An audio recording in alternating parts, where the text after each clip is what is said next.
Hello friends, எல்லோரும் எப்படி இருக்கீங்க? நல்லா இருக்கீங்களா? இந்த சூப்பரான வடை பாவ் எப்படி பண்ணணுங்கிறத சொல்கிறேன். பொட்டேட்டோ பாயில் பண்ணிக்கோங்க.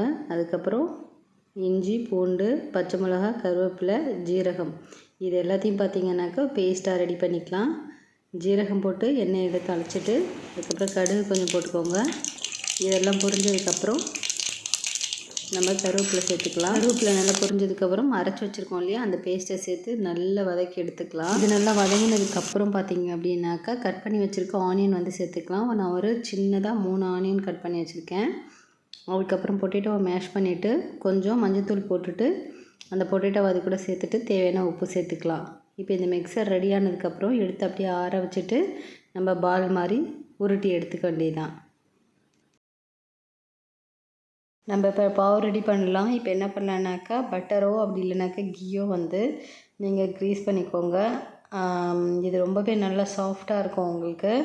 இப்போ நான் வந்து கொஞ்சமாக ஹீட் பண்ணிக்கிறேன். நான் தவாவில் வச்சு ஹீட் பண்ணுறத விட ஓவனில் வச்சு ஹீட் பண்ணுறது வந்து எப்படி இருக்கும்னாக்கா நல்லா சாஃப்டாக உங்களுக்கு கிடைக்கும்.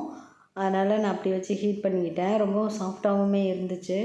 அதுக்கிடையில் வந்து நம்ம க்ரீன் சில்லி இருக்கு இல்லையா, அந்த க்ரீன் சில்லியை வந்து நம்ம வடை சுட்டுட்ருக்கோம்ல அந்த எண்ணெயில் பார்த்திங்கனாக்கா ஃபுல்லாக போட்டோம் அப்படின்னா பொரிஞ்சு வரும்.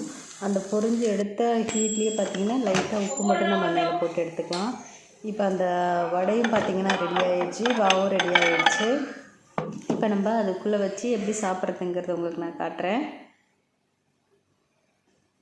ரெடி பண்ணி வச்சுருக்கிற புளி சட்னி இருக்குது, அதுக்கப்புறம் புதினா சட்னி இருக்குது, பஜ்ஜி ரெடியாக இருக்குது, இப்போ பாவும் ரெடியாக இருக்குது. இப்போ என்ன பண்ணலான்னாக்கா இந்த பாவை 2ஆக கட் பண்ணிவிட்டு அதுக்கப்புறம் அதுக்குள்ளே பஜ்ஜி வச்சுட்டு இந்த மாதிரி அந்த பொரிச்சு எடுத்தாலும் பச்சை மிளகா அதையும் வச்சு சாப்பிட வேண்டியதான்.